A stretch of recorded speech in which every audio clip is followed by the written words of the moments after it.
absolutely delighted to introduce to you our next speaker, Gary Frost. So Gary's a dietitian and has maintained a clinical portfolio of work all the way through his amazing academic career. He's a Professor of Nutrition and Dietetics at Imperial College and is head of section for nutrition research and leads the Imperial Nutrition and Food Network. He's also a long and firm friend of the training camp, being one of the original instigators of this 13 years ago, and has been here as a mentor, but we're so pleased to invite him back to talk about the art of selling yourself. So thank you, Gary. Thank you very much. And this is something that very rarely gets talked about at fellowships or at grant writing part, but a big chunk of getting your application through the system is about selling yourself either on paper or at interviews. Now, you're very lucky in the NIHR, the fellowship scheme, because you get a chance to be interviewed. Now, you might not think it's very lucky, but it is, because it wipes the slate clean. And what the panel have is an opportunity to see all of you, to see your personality and your enthusiasm shine. And that is incredibly important. So those 5 minutes that you have on your project, I cannot really get over to you just how important they are. You can turn things round in those 5 minutes. So getting that right is critically important, but it's a bit deeper than that. So I thought I'd spend a little bit of time talking about myself. just so that you know me, and hopefully I'll get to know you over the next little period of time. But the reason for doing this is to pick up what one of the first speakers said.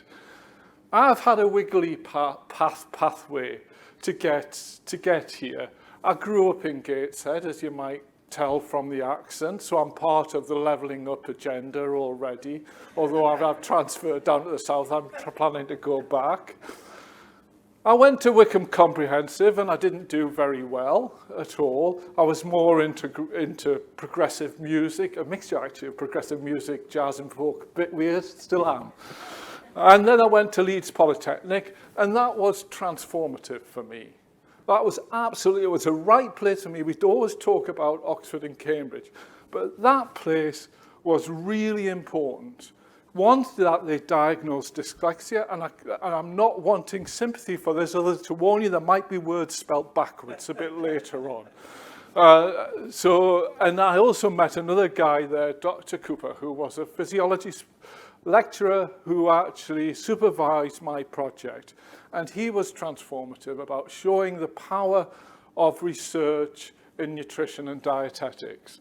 So I'm very proud of where I came from. I don't think I need to apologize about not getting to Oxford or Cambridge or even Imperial College.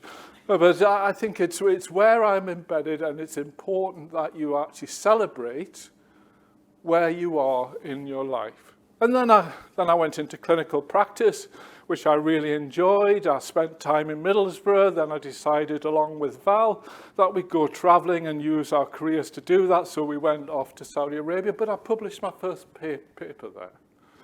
So that opened doors. I published my first paper on Ramadan and what happens to people during Ramadan. And then I went to Hammersmith Hospital on my return to this country. And again, that was the second period of my life that was transformative, because I met this guy. And this guy has become a lifelong mentor to me. And the reason perhaps I'm standing to here is here. So for the people that don't know this person, this is Professor Stephen Bloom. And I think it's fair to say that both Walchert and myself owe our careers to him. And if you want to see someone spin something at all levels of science, go online and watch him lecture, all the way from being interviewed on This Morning to the highest science talks possible. So if you want to know how to communicate well, this is a guy that can do it. And he taught himself, this is an art form. And none of us well, very few of us like to push ourselves forward. We're all, I think most of us are inherently shy. And for this period of your life, you've got to lose some of that. You've got to push yourself forward. You've got to actually say that this is me. And then I progressed through the system a little bit. I took up the post as a metabolic dietitian at Hammersmith Hospital. I did my PhD part-time as I was doing my clinical career. That took a long time. And then I was head of the dietetics department, head of therapy services. And then I made a decision that I wanted an academic career because I'd grown up a research group within the clinical team at that time. So I moved to Surrey. I took up a chair in Surrey University. And then again, this person, Steve Bloom, played a role in my life. He invited me back to Imperial College because he saw there was a gap as far as nutrition was concerned. So I came back. And things have gone okay since then. We haven't been too shabby. You know, I was awarded in one of the first rounds the Senior Investigator Award. I've led some of the lead themes on BRC funding. We've got EME funding, etc., and we've got a few junior people. But perhaps the thing that's been closest to my heart, and it just shows, whoops, that shouldn't have come up there. There should have been something, yeah. So the thing that's closest to my heart is the fact that what I've done, I hope, has been value to the profession. So I'm still an out-and-out dietitian. I still think dietetics can cure the world. And I think that what it's taught me is the actual value of how research can inform clinical practice. And that's, again, why you're here. I have a history with the NIHR, and this is, again, something that I've had a real joy from. I was invited to join the fellowship panels very early on, when it was nowhere near as organised as this. This was a collection of people. Jenny was around at that time. It was a collection of people that used to sit in a room with sweets in front of them. And we did well, but I mean, it wasn't anywhere as slick as it was at that time. But these were wonderful times, and I learned an awful lot from the likes of Jenny and a few of the other people that chaired that system about actually how fellowship panels perhaps should run that, well, how I feel for it. So I've seen a lot of people do presentations. And the elevator pitch is very, very important. It brings the science to life, and that's what you're there to do at that point of time, is to tell those 14, 15 people now in front of you, daunting, but you can reduce that, to tell those why you should be funding, why your science is important. And I've been a mentor here, Australian, but the reason why I'm no longer here is that I never won. So you can stay while I'll switch off now. The coffee's just out there if anyone else wants to go for one, really. Okay. I think one of the things that we need to be clear about is that you need to find out which scheme is best fit for you. And I do an awful lot of mentorship with people who are coming into PhD levels. And that's a very difficult time because everyone says fellowship, fellowship, fellowship, fellowship, fellowship, fellowship. But you can step back from that. It's not always the case. I've never had a fellowship. I've never had one fellowship in all of my life. I've never tried for one, actually, because I don't think they particularly fit me. I like doing projects. I like doing things that have a start and an end, and we wrap them up, we move on and things. But, I mean, they're a big thing now, but you do have to sit back and reflect, what is it that you're getting into this for? Because if you're there because of peer pressure, it comes through. Well, especially when you get to interview, because you can tell, the panel can tell when someone's presenting someone else's work. As I said, this has got to be for you. This is your work, and you've got to get over that you are owning that work in your elevator pitch.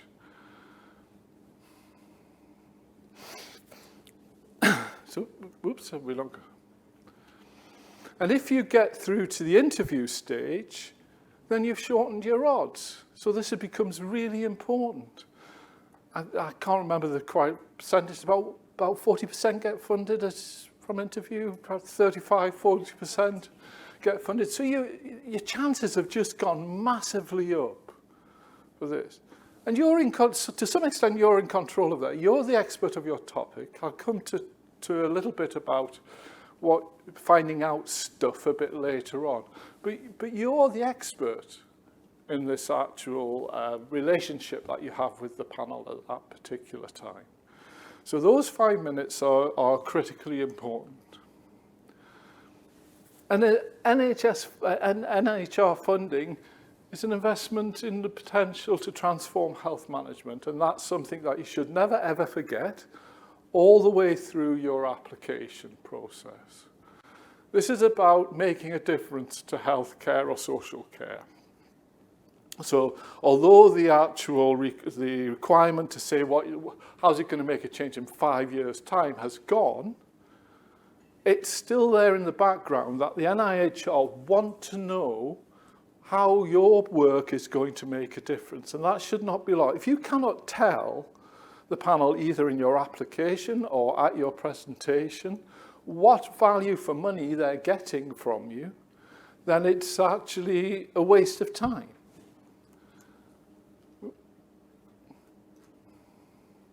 And the other thing is that the fellowship is an investment in you. The NIHR are not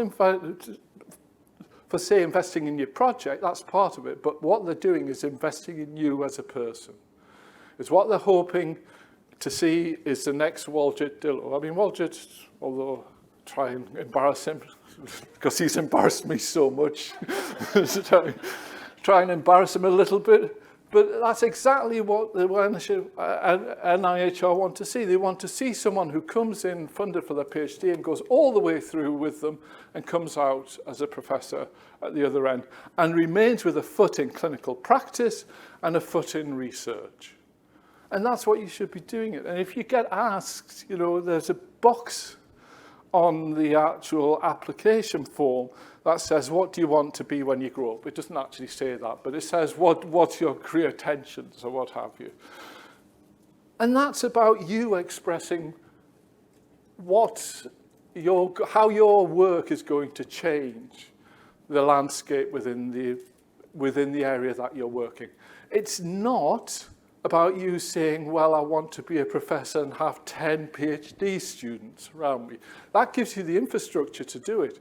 But the main thing is to actually let people know how you're going to change that landscape.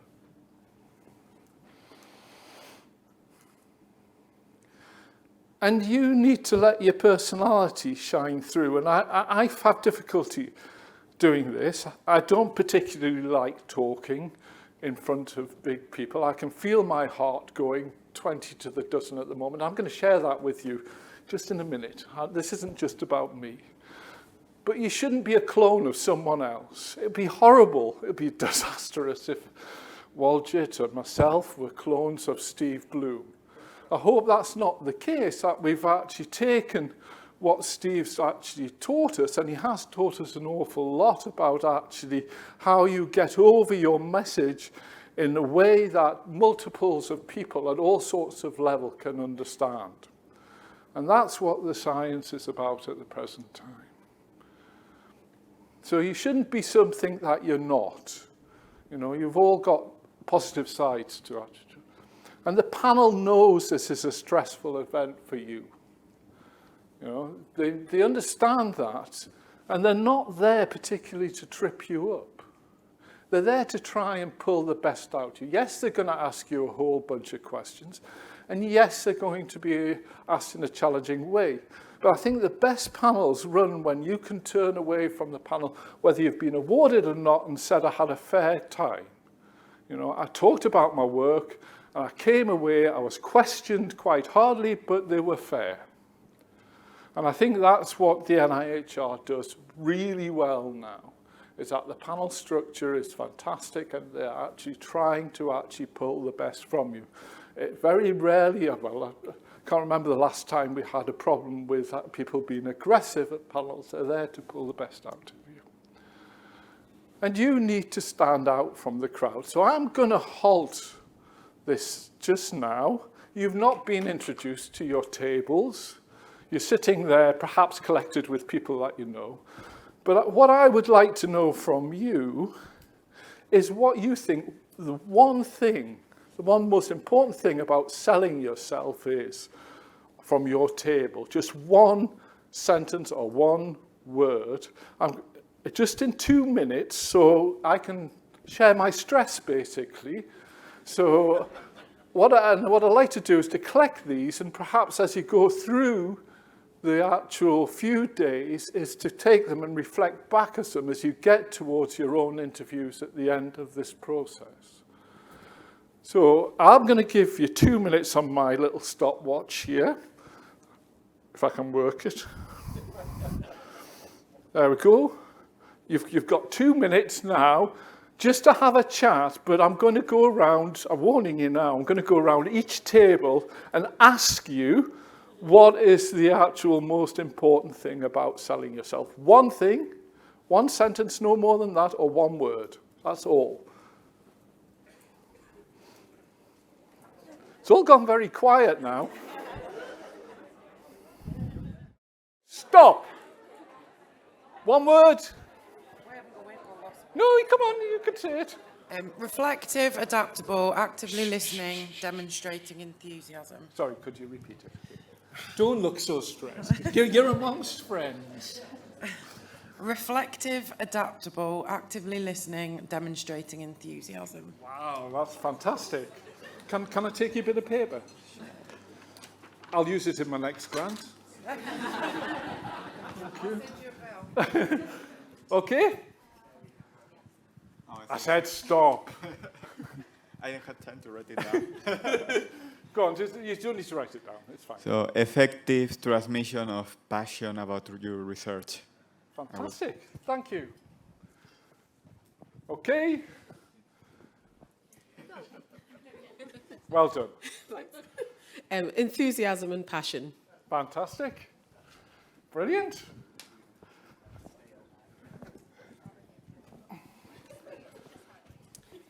We went for passion, expertise, competence, and confidence. Wow. Okay, but passion is coming out. Passion is the winner, I think, at the moment. You can't pick passion.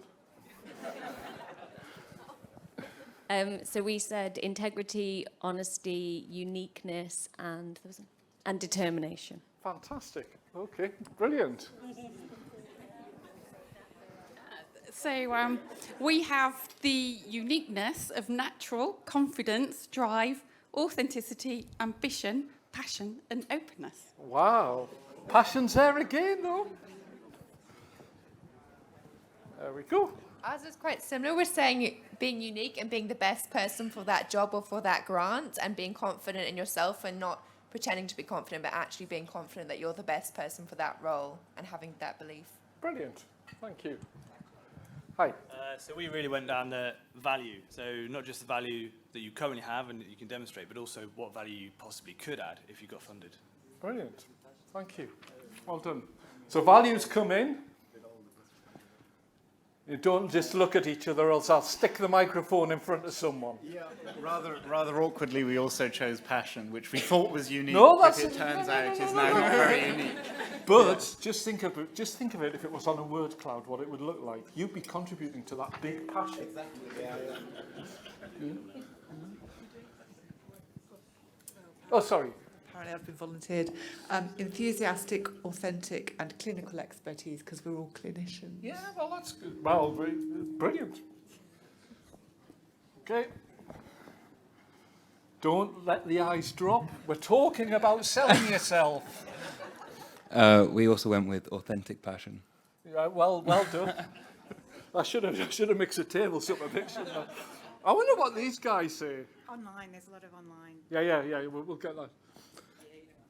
Come on, you're just in a 3. We didn't say passion. No, what did you say? Love. Sorry? Love. Okay, that's brilliant. Yeah. So a word that's not often used in science, isn't it? It's great. Okay. And do you want to give us a shot of the words? Thank you. Yeah, so we've gone quite crazy online, but just in summary, passion, tenacity, having the courage to back yourself, integrity, honesty, enjoying the journey, learning new skills and expertise along the way. Brilliant. Okay. So what I hope we've done is we'll capture some of this. We'll ask the guys if they can do some sort of capture just to put it up at the end of either during coffee or something like that to show you. I'd like you to just reflect on them. There's no right or wrong answer to this. And I think some of them are absolutely brilliant. But I'd like you just to reflect on them as you go through the next 2 days and just see what you come out with, see whether you feel differently at the end of it. But the standing out for the crowd is very good. And if I was to pick one word, I would pick communication. I think you've got to be able to communicate your science. You've got to be able to communicate your enthusiasm, and you've got to be able to communicate how important the subject is to you. And that communication goes through all of the actual application, or the ability to communicate in a way that actually stands out from everything else. So I don't know, does anyone know how a panel works? Have you got any idea, apart from the more seniorish people at the front? But so you may look at these people and think, how awful are you? But you've got to remember, these people have actually been gifted often 20-odd applications to read for one panel session. Well, it's not quite that many, but there is a lot of applications to read for one panel session. And 2 of the panel members will be given the opportunity to read your application in depth. So it's not an easy job, and these guys do this for nothing. They do it for the love of science. So you've got to find a way to actually make what your science stand out. You know, and so there becomes skills in doing this. From the very start of the application, you've got to communicate in the way that everyone understands. You know, and we'll come back to that. And then we have the reviewers. The reviewers will involve the more actual interview. And then you have your presentation, and we can split that down into what you say, what your slides say, and then you have points of clarification. So to my mind, all of that is about clear communication. And part of understanding of that is to know your audience. And just like this particular meeting, you'll do a presentation at the end. Look at this lot. Do you think any of them are do you think any of them are a specialist in the area that you got gifted to actually bring a grant forward to? Again, it's very important, this, because it's unlikely that there'll be a specialist in your area on the panel. And part of science now is to be able to communicate your important area where you have your own specialist language. Believe it or not, I talk a specialist language or a different language to nutritionists than I do at the present time, or I do when I'm speaking to a lay audience. So you've got to find the right way to actually get over your point, and that goes from the application form to the presentation. If you leave people behind, then you're lost. Whoops.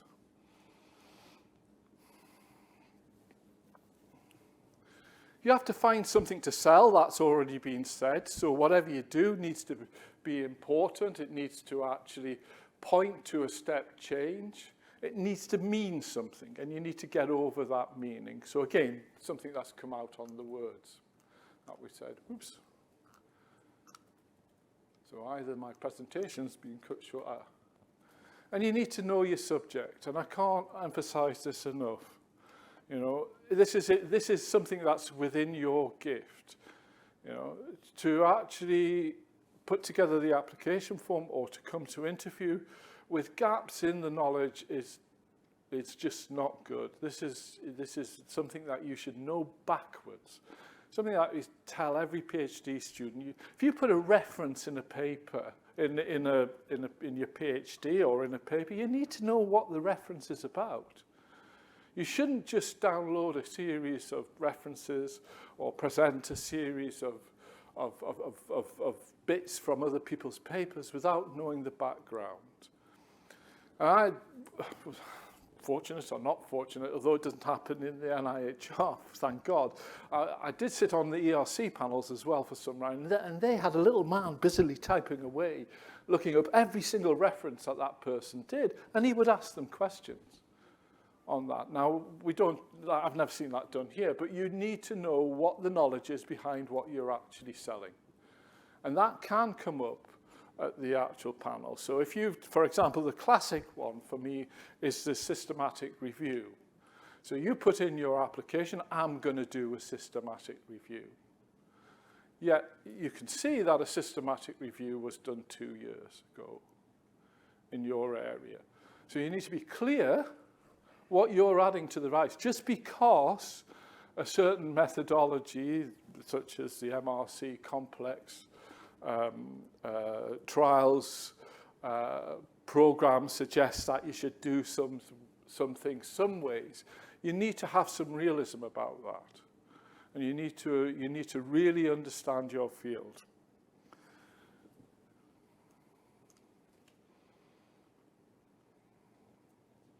So the use of media has to complement your talk. And again, this is something that I get really passionate about.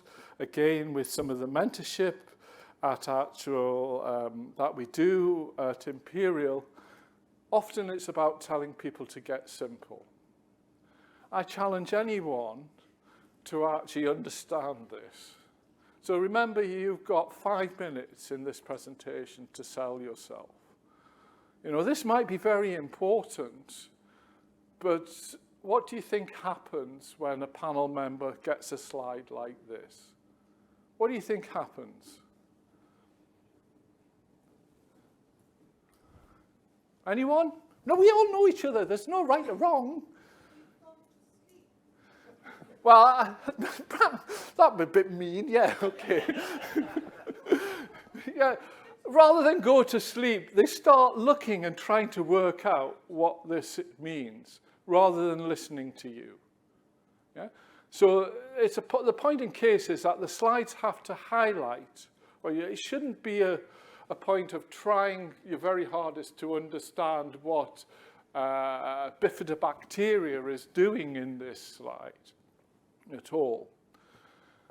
So not being clever, trying to be too clever is really important, but getting over the importance of your science that highlights what you're saying verbally in a way that the panel can understand the importance of that background work, again, is incredibly important.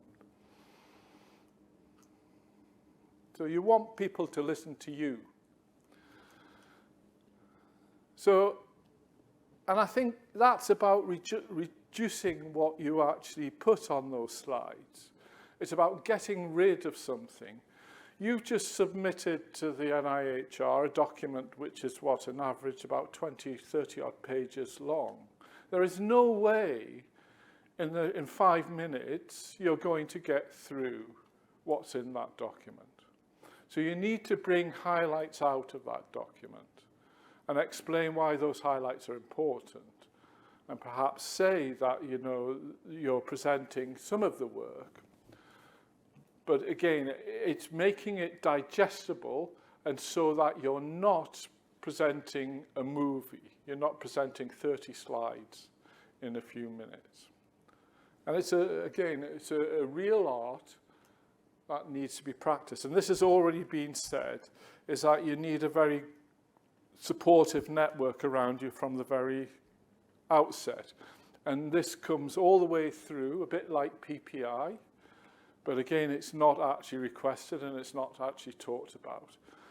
But most of the people who are successful in this process throughout the actual presentation are those that have actually been fortunate to have a very good network around them. So they might be their mentors, it might be their supervisors, or it might be the wider university that comes together, but you need to actually facilitate this.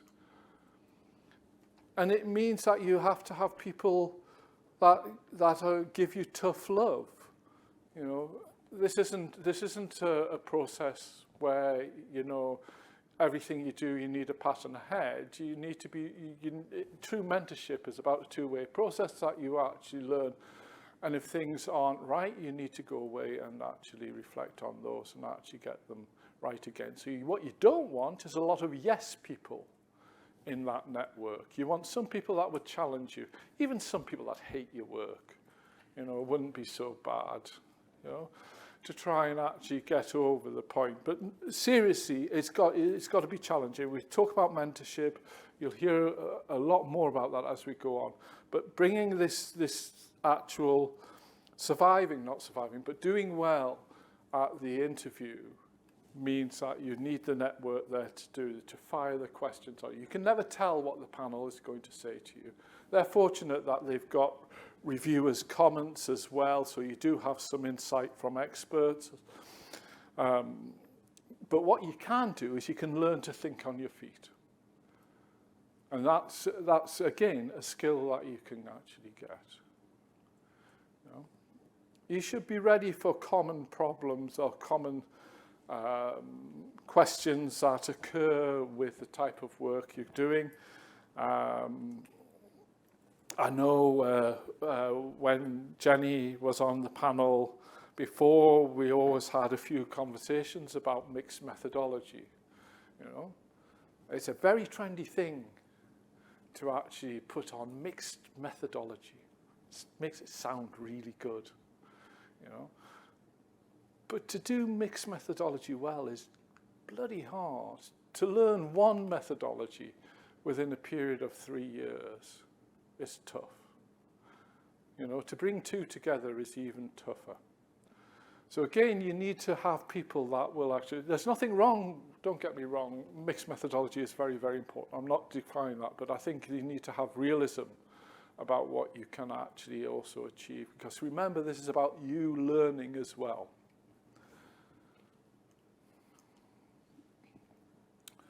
So, to give you a chance to ask a few questions and not so I run over time, what I think this is all about, it's about having a game-changing idea. It's about something that leads to a major change in social health and care.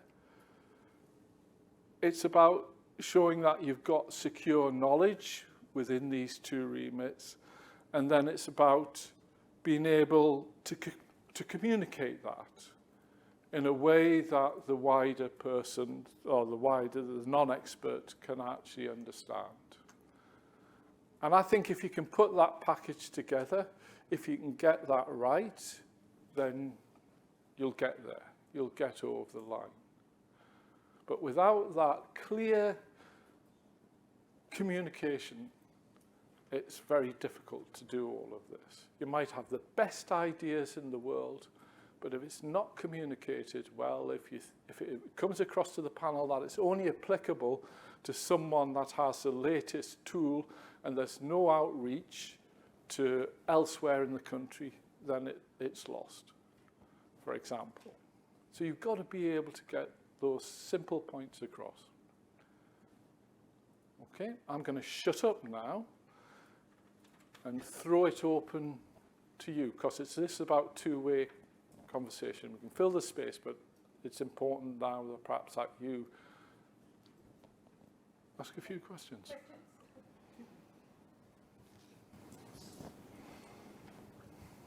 Hi, thank you. I just wondered what you felt the value of acknowledging that we're sort of products of our circumstance and privilege, and how much we should acknowledge that in such a interview situation, because I very much feel like the opportunities I've had and my support network has given me the chances I've had. But I understand we're selling ourselves as an individual, but we are a reflection of our circumstance. Yeah, you are, and I think it's a given. I don't think there is real room to do that within the actual interview process itself, but I think there is definite room within your form to show how your mentorship and networks have enabled you, but it's got to be an enabling of you as an individual. Yeah, because as I said before, the NIHR are generally investing, unless it's another scheme, but for this point, the fellowships, they're investing in you.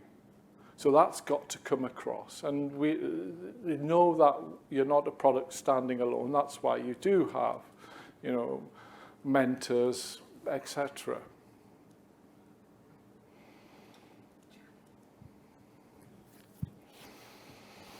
Lovely. We've got another question online. What would... Oh, hang on, sorry, it's skipping down.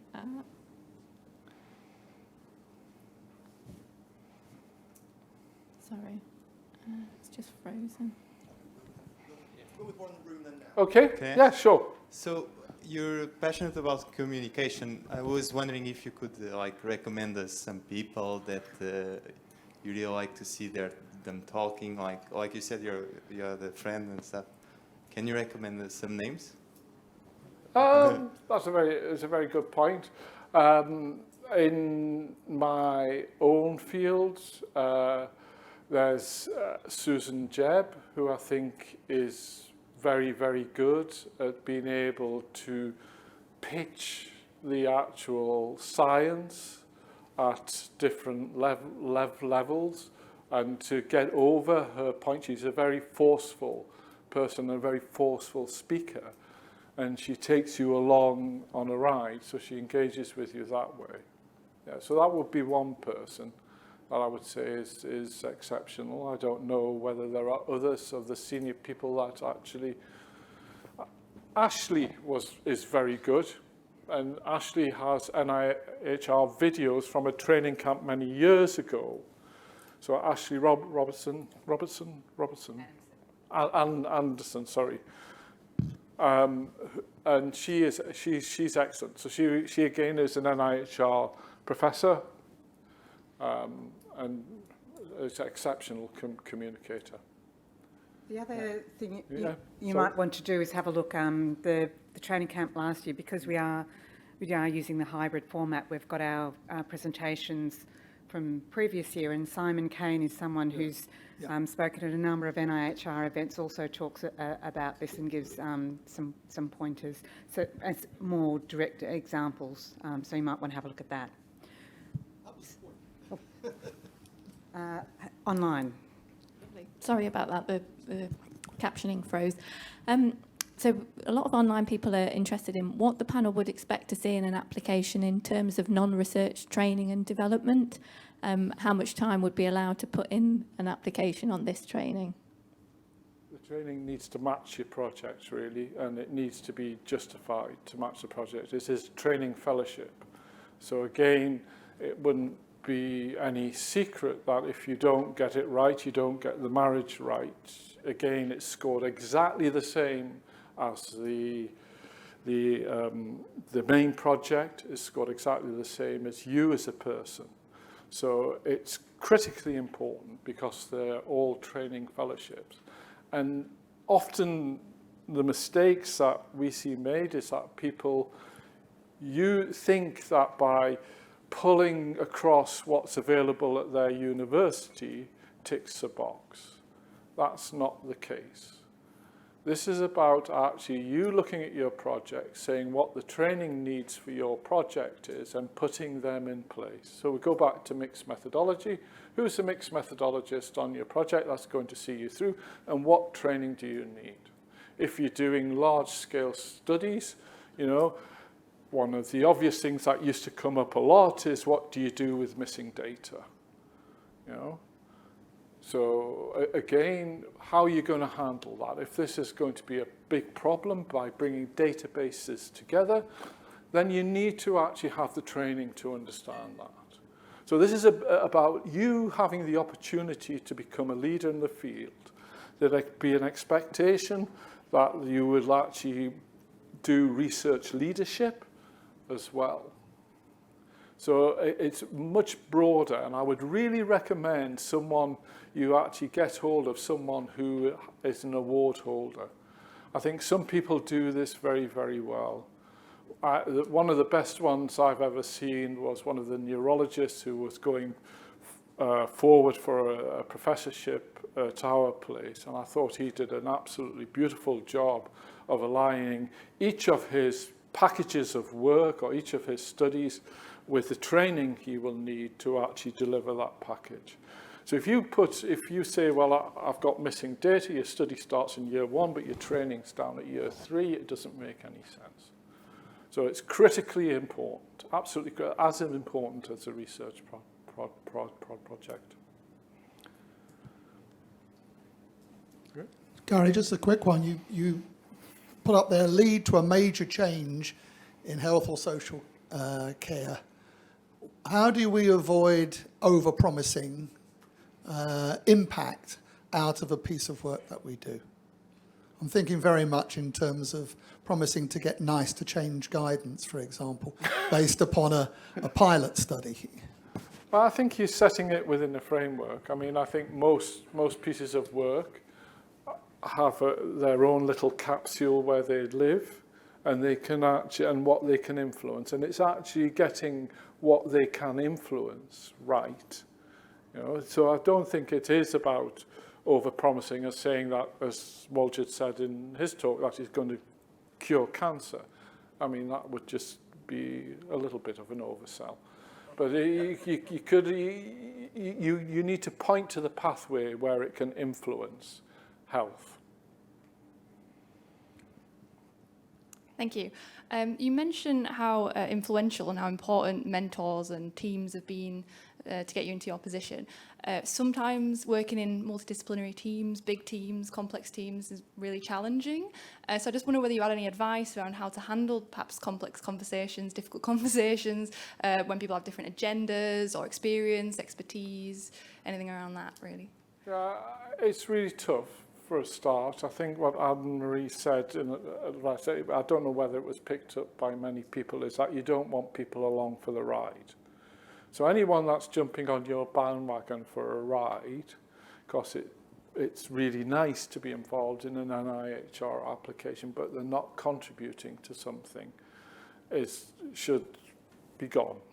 You don't want them there. Yeah.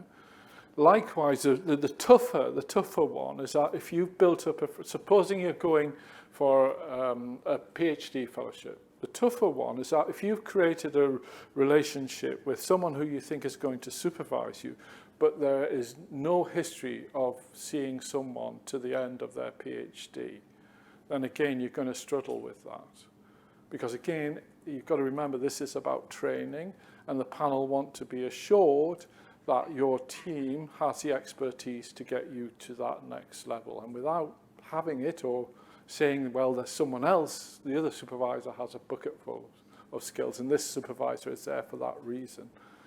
So there's no other way to say it, they're hard conversations to have all the way through research. It's a difficult conversation to have if you don't think someone's pulling their weight or you don't think they're the right skill mix, but you've actually formed a relationship with them.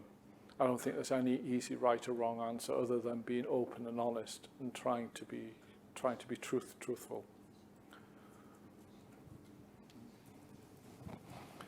Any other questions? Charlie online? No?